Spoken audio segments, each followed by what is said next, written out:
Hello बच्चों, पीजीपीएस global school में आपका स्वागत है। मैं गायत्री राजन, कक्षा 3 पार्ट 2 सेकीवाल मक्खी एक चित्रकथा के माध्यम से आपको बता रही हूँ। एक था जंगल। उस जंगल में एक शेर भोजन करके आराम कर रहा था। इतने में एक मक्खी उड़ती उड़ती वहां आ पहुंची। शेर ने 2-3 दिनों से स्नान नहीं किया था, इसलिए मक्खी शेर के कान के एकदम पास भिन्न भिन्न करने लगी। शेर को बहुत मुश्किल से नींद आई थी। उसने पंजा उठाया और मक्खी उड़ गई, लेकिन फिर से शेर के कान के पास भिन्न भिन्न शुरू हो गई। अब शेर को गुस्सा आया। वह दहाड़ा, अरे मक्खी दूर हट, वरना तुझे अभी जान से मार डालूंगा। मक्खी ने धीरे से कहा, छी छी, जंगल के राजा के मुंह से ऐसी भाषा कहीं शोभा देती है। शेर का गुस्सा बढ़ गया। उसने कहा, एक तो मुझे सोने नहीं देती, ऊपर से मेरे सामने जवाब देती है। चुप हो जा, वरना अभी जान से मार डालूंगा। मक्खी बोली, वरना क्या कर लोगे? मैं क्या तुझसे डर जाऊंगी? मैं तो तुमसे भी लड़ सकती हूँ। हिम्मत हो तो आ जाओ। शेर आग बबूला हो उठा। उसने कान के पास पंजा मारा। मक्खी तो उड़ गई, पर कान जरा छिल गया।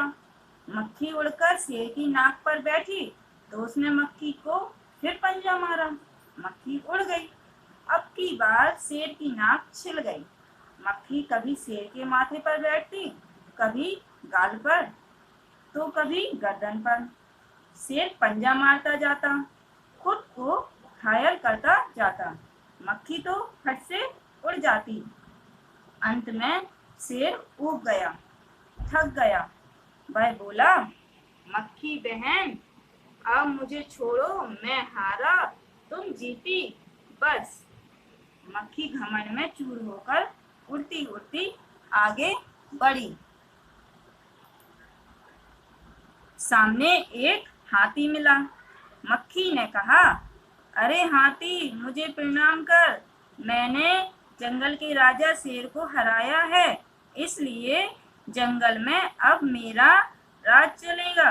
हाथी ने सोचा, इस पागल मक्खी से बहस करने में समय कौन बर्बाद करे।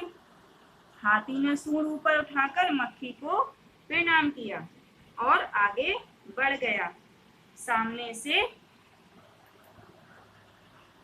आ रही लोमड़ी ने यह सब देखा। लोमड़ी मंद मंद मुस्कुराने लगी। इतने में मक्खी ने लोमड़ी से कहा, अरे ओ लोमड़ी, चल मुझे प्रणाम कर। मैंने जंगल के राजा शेर और विशालकाय हाथी को भी हरा दिया है।